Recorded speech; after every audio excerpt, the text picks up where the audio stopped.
most people use it for an exit strategy. That's just a fact. But for me, it was to do a couple of things. It was to get more skin in the game to more people, and so now we have over 500 stockholders or people, as he says, that are part of the trust that own a portion of that. So they're vested into the company, and we want to I'd love to double that.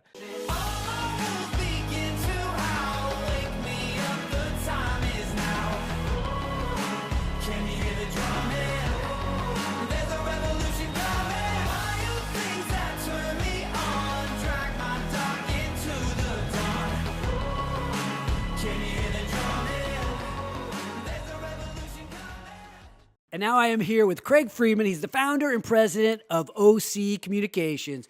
How you doing, Craig? Doing great. Thank you for joining me on the show. You've been on the show, I think it was about a year and a half ago, and we shared your story. But for those of us in Sacramento that still need to get to know Craig Freeman, can you give us an overview of OC and you personally? Sure, love to, and thank you for the invitation. You bet. Love the new digs, by the way. You moved since this. Thank you. Is really nice. Yes, we used to be on another station Saturday morning doing it live. Now we record it here inside Mark Tank in my office. Thanks for making the drive down from Elk Grove. That's a pretty long drive for you, though. No problem at all. It was our pleasure. So OC was founded in 1987 in San Diego. We started our first office that we had officially was a closet in a one-bedroom apartment. So yes. That was it. So we have a little more than that. We have 30 offices now. Wow. We've been in 10 states. We recently sold off, we have 30 offices. We sold off Florida not too long ago with five offices, about 200 employees, but we still have about 1,300 employees. 1,300 employees. You started from a closet. Now, I also hear that Texas accent. Give us, how did you get into entrepreneurship? Give us a little bit of your journey, because we always want to know, like, what inspires people to chase these crazy dreams? Yeah, that's a really, really interesting question. So it came naturally by it. A lot of Texans, for whatever reason, are entrepreneurial. You probably noticed that a little bit. Maybe a lot of M&A people, a lot of entrepreneurs there, and that's the family I was with. My father, I was in a family business for about 2.5, 3 years. And he had somewhere around 30 businesses that he had started. So kind of came by it naturally, just watching him. Your dad had how many businesses? He started about 30 businesses. Holy cow, yeah. So it's in the blood. Yeah, and then funny enough, I went to work in San Diego, moved from Dallas, and the guy that I worked for reminded me almost that he was a replica of my dad, and he was also an entrepreneur. Okay. So understood him pretty well, and he actually helped me. That's how we got started. He just kind of turbocharged our company, kind of like Haney did for a lot of folks around here. Well, I appreciate you saying that. Okay, so you're in the closet with it's like a one or two person. It was you and your wife, or who started the company? So it was me. We had we started with just 3 employees. Okay. Me and 2 other technicians. I was actually doing a lot of work back then, right? So doing a lot of the office work at night. We grew to about 30, and I said we need some kind of office, and that's when we moved to the walk-in closet. So that was our first, and then we did that for quite a while. I've always been a bootstrap type of person, so that's just how our company was started. And now you're based out of Elk Grove, the southern part of the region. Let's talk about what the business looks like today. You say 1,300 employees. You're also an employee-owned company, so we look forward to diving into that a little bit. But describe the company and what you do. Yeah, so we are a telecom company. We are a subcontractor for large telecom providers. Around here, the Comcast, the cable providers, Cox, Charters. We also work for AT&Ts, the satellite companies as well. So we do a lot of fulfillment work for them. So we do installations, construction projects. We also do plant construction, so the infrastructure within their systems as well. Okay, so you do this on the commercial side of things, is that right? Come and give us an idea of what a project might look like. Yeah, so about 70% of our work is home installations. Oh, okay. So when you call up to get your cable or your telephone or your computer done or an alarm system installed, we're the ones that actually come out and do the installations. And we do, just for example, in Northern California, about 90% of the commercial installations for Comcast, we do those. Wow. So it's about, total at the end is maybe 5,000 a week that we'll do for Comcast. 5,000 transactions a week just for Comcast. Correct. Wow. Correct. Okay, so and that's in California, just in California. We also do work in 4 other states right now. Incredible, incredible. Okay, so your business has grown over the years. Obviously, you got to 30 employees. What would you say was the biggest factor, or what happened to propel that growth? Yeah, great question. A lot of it, frankly, was being the right time. We were in the 1980s, particularly 87. It was just early in the cable industry. There wasn't a lot of established companies. There was no Comcast. There was Cox Cable. There was Charter. There was TCI. There was some cable industry, but it was still pretty early in television. So we started there. Just happened to be lucky to be there at that time, and always took care of business. Always managed money as best as we could, and that allowed us to grow to where we are now. Wow, you think about being conservative. Obviously, it sounds like there's a conservative nature to your personality. But even the most conservative people, typically they don't grow like this. So I'm wondering, like, besides being conservative, I mean, what it takes courage to keep rolling the dice, right, and keep growing like this. It's a great point. Yeah. That's a really good point. So we did that. You might say just let it ride, just continually just doubling the business. So the first 5 years we doubled pretty much every year, and that's okay when you're going from 200,000 to 400 to 800. But when you start getting up into the millions, it starts getting a little scarier, right? Like you Yes. move up to the larger limits in the, if you want to look at like a casino. But so when we got up to revenue now over 100 million. We got to a point where I think Brandon said it really well. A lot of people want to take some money off the table, and that's exactly what we looked at. And also what we liked is we were growing. I still felt like there was a run there. Wanted to reward exactly what you pretty much encapsulated it really well when you said that you want to reward the people that help you build a business. Yeah. And that's pretty much what we did. We were allowed to. We knew we had a run left of 5 to 7 years when we did it. And we just wanted to reward those folks and kind of enhance their retirement plans. Was there something that prompted the decision? Was there like something that happened where you're like, you know what, it's time? Yeah, so interestingly enough, we did it in 2011. Okay. And so we closed the deal at the end of 2011. About 5 years before that, one of our consultants was one of the founders of Waste Connections, is Mike Foose, and he actually introduced the idea and the concept, and I was like, no, not time yet, not time, because we were still growing. I think Brandon mentioned that. We still had a little bit of growth left, and we weren't quite ready. But then, and lucky enough that the '08 happened, and that affected a lot of companies. Well, we tripled during that time somehow. Wow. So it's a long story, but it all comes down to financial prudence. We just were very prudent and took care of stuff, and a lot of companies didn't, and we were able to get more market share during that '08 to 2011. Well, at the end of that, we decided it was time at that point. And Brandon talked a little bit about it. Having the right team is everything. It's completely everything. Well, I mean, let's talk about that. How the team, you already had a great team. Obviously, there's a sense of appreciation toward your teammates. That's why you do. I mean, that's part of the reason why we might think about doing an ESOP, right? Absolutely. So, and what I mean specifically by that, we obviously did have a good company, good managers. No one, I mean, if anybody tells you they got even, 100 employee company and they're doing it by themselves, they're probably not really recognizing the people that are helping you. But, when you get up to 1,000, there's no way one person's running it. You don't have a one-man show. So we obviously have, I think, a good management group. Specifically what I'm talking about, and Brandon mentioned it, you have to have the right accounting group. You need we use Chartwell, so that's the company we use for the valuation. You got to have the right banking person or the right banking company.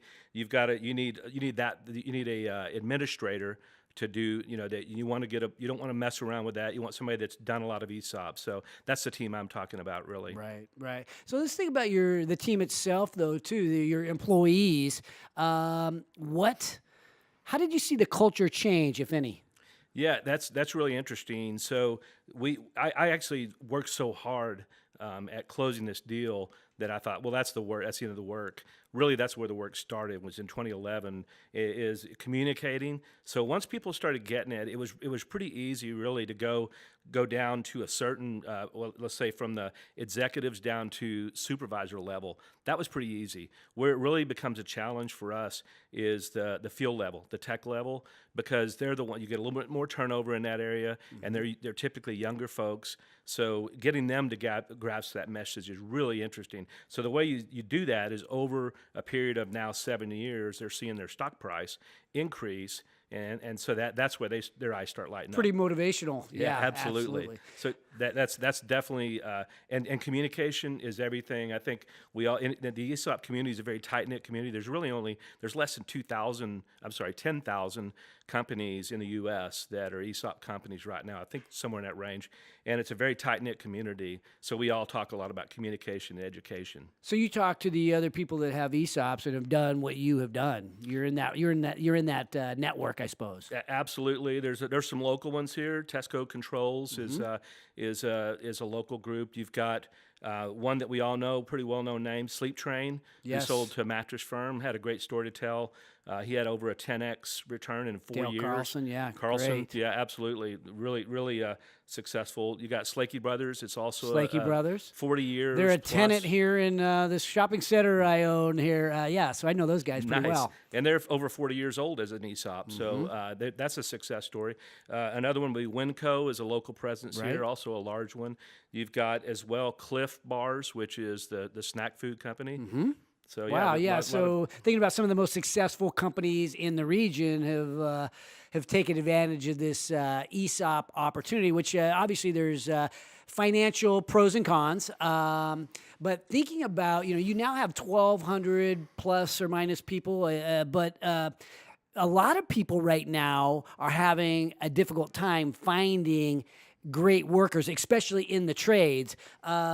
How much does an ESOP affect your ability to recruit and retain these people that work in the trades? That's an excellent question, and there's the $1 million question actually, because you're dead on. That's a challenge. Is that we believe there's still dignity in the trades. If we don't, frankly, if I don't do my job for a month, maybe a few people notice. Maybe our employees start wondering, where's that Freeman guy at? But you know what? If the trash company doesn't do their job for a month, we're gonna notice that. That's a trade that we all need and we want. Electricians, can you imagine if an electrician decides not to, if you don't have enough of those guys? Plumbers. So there's dignity in the trades. Yeah. And as far as running an ESOP company, absolutely, that's a difference because it's helping their future. And we talked a little bit about this. I've looked at a 2016 survey where the return in the market's been about 7%. In the last couple of years, ESOPs has been closer to 10% average. That's a blended average. Wow. And so that people with their company stock, which they have more than 50% of their investment, their net worth in an ESOP. I've had a few people on the show. I've Dale Carlson. I do things with him here and there. I'm on the Sac State Advisory Board for his organization there. I've heard his story a few times. He's been on the show. But what really struck me about his ESOP is he helped create millionaires with that ESOP. By the time the company continued its growth when they sold to the mattress firm, he created a number of millionaires on that day. That's got to be a pride when you see the net worth of your employees, your teammates, go through the roof. It's got to be a sense of pride for a guy like you, Craig. No doubt. And that's, again, I can't reiterate that's a success story. To go, if you have 100,000, let's say, and you're a Sleep Train employee, and when you start that ESOP, and then all of a sudden you've got, really it was closer to 12x, so 1.2 million.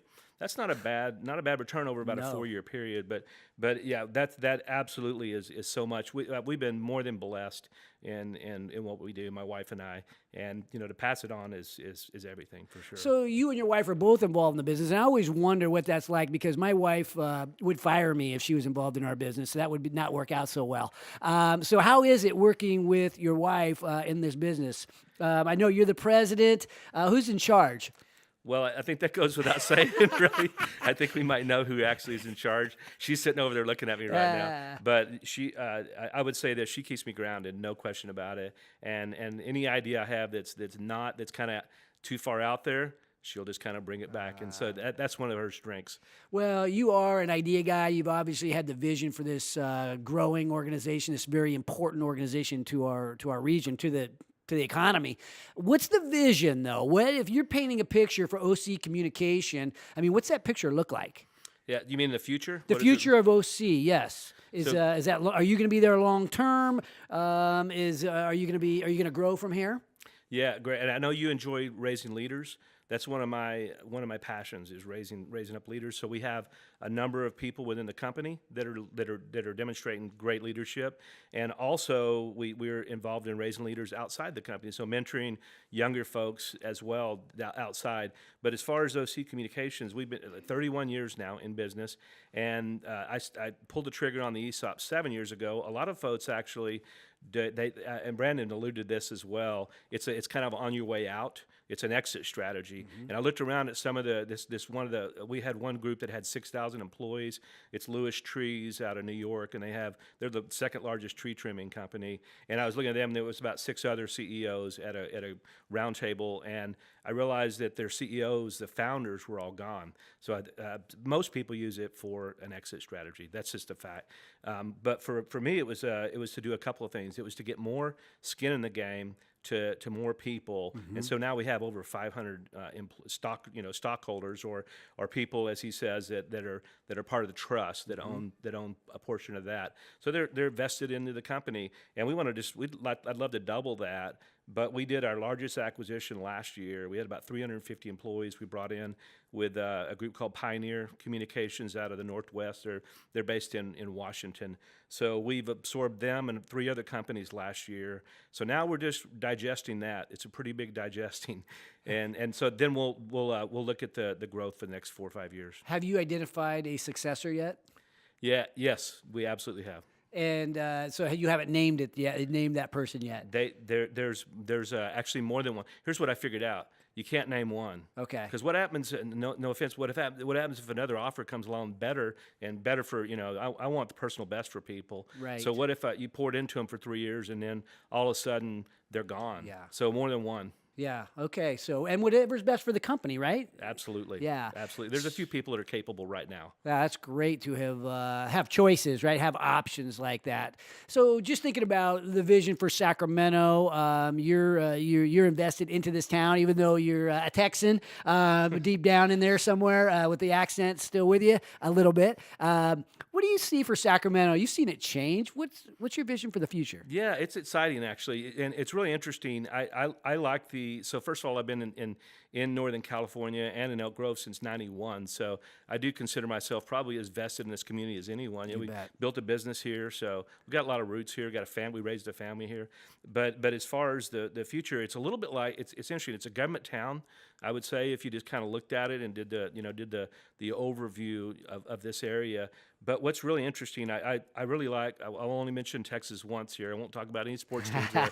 But Austin, Texas, years ago was a government town, and Dell and they when they were founded, the early founders. They're millionaires now, and they call them Dellionaires. You bet. And they seeded a lot of this tech area in Austin, and now they call that's a pretty vibrant tech area now. Most people know it, and I'd love that same vision here. We have healthcare, which is one of the biggest, really the industries in Northern California. I'd say in the country is right here in Sacramento. That's one for sure. We've got some exciting growth happening. Yeah, I was partners with some Dellionaires in one of the companies I sold in the Austin area, so I have a familiarity with that and how they sort of transformed from a government town to more of an entrepreneurial town. Yep. And believe it or not, that's part of my vision for Sacramento, and I know we're a long way from home because we really don't have as many of the Dells right here in our backyard. So my fascination is, what if enough of the Craig Freemans and Dale Carlsons got together? Could we take the medium-sized entrepreneurs and band together to do something even better than what they did in Austin and really transform this government town that we have, this sleepy cow town, into an entrepreneurial town? I call it an entrepreneurial revolution. Is that possible if we banded together? How could it not be with that kind of passion? Well, when you don't have talent, you bring passion and energy. So, okay, final question here. So, thinking about the next guy in line. So, I think part of this entrepreneurial revolution is, how do we help the next person in line? Advice to that person who's thinking about doing a business. Maybe they're an early stage entrepreneur. advice to that next one in line? Yeah, great question. I know it's so we are involved in a venture capital group that did 17 funds. You probably know who they are, but Moneta. Moneta, yeah, I'm Venture- invested in Moneta. I'm sure you know. Yeah. But there are a lot of movements like that. I know there's other ones as well. I know a group up in Roseville that's working real hard at doing the same, or I guess at Rockland. Yes. That's doing the same thing. Yeah, you referred to us a little bit. Yes, I think we band together, we can do this. So, my takeaway from that is partner with the right people, and anything is possible. And in a case like Craig Freeman, you're partnering with your employees to launch this business. I just want to say congratulations on your success and what you're doing for this town that we love. Thank you. And I would just add to end that mentorship is really important. I was lucky enough to have a lot of mentors, and you seek them out actively. And it's really interesting. A lot of people don't really seek out mentors. So when you do, I've been surprised at how willing people are to help you. Yeah. Particularly if you're teachable. So that's the one piece of advice I would give is just when you start a business, you really don't know much. You think you do. I knew more at 20 than I probably know now, honestly. But really, just realize that you don't know a lot. You got a lot to learn and be teachable. Be teachable. Wow. Yeah. On my billboard, I should put be teachable. Love it. Craig Freeman, founder, president of OC Communications, a man who's built this incredibly successful company right here in the hometown we love. Thank you very much. You bet, Pleasure. Craig. If you like our entrepreneurial stories, if you like the messages that we bring that inspire, if you want a little more Mark Haney, not everybody does, but if you do, feel free to subscribe. Feel free to be part of our community, engage, comment, share. I want to get to know you better. You want to get to know me better. Follow me on all our social media platforms at The Mark Haney. I look forward to knowing you better, and let's get to know each other better so we can help build these businesses that we love.